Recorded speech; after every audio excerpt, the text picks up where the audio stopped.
ټرمپ ته د ولسمشر غني لیک: موږ به په لګښتونو کې سپما وکړو خو سرتیري مه وباسه. ولسمشر غني له امریکا غوښتي چې خپل سرتیري دې له افغانستان څخه نه وباسي. نیویارک ټایمز ورځپاڼې هغه لیک ته لاسرسی پیدا کړی چې د سې شنبې په ورځ ولسمشر غني او د هغه شاوخوا کسانو د آلیس ویلز په لاس د امریکا ولسمشر ډونالډ ټرمپ ته لیږلی دی. نیویارک ټایمز لیکي ولسمشر غني د امریکا ځواکونو له وتلو سخت ویرېدلی او له دې اړخه ډېره اندېښنه لري.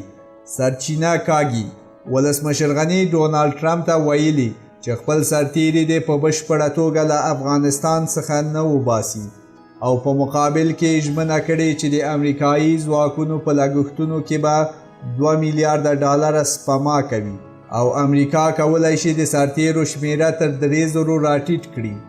نیویارک ټایمز لیکلي ولسمشر غني ویرېدلی او غواړي امریکا یې تر څنګ وي.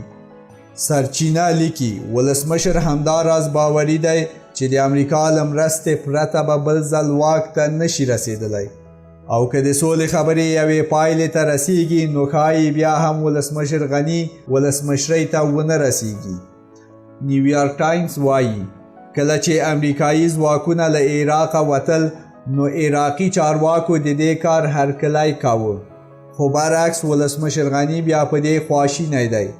د ولسمشر غني مخالفان په ځانګړې توګه حنیف اتمر نوموړی د سولې د خبرو په سبوتاژ تورنوي.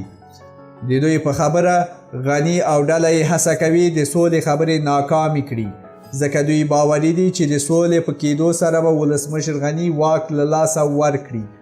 دوی همداراز ولسمشر غني تورن کړی چې د ملي ګټو پر ځای شخصي ګټو او د واک دوام ته ارزښت ورکوي.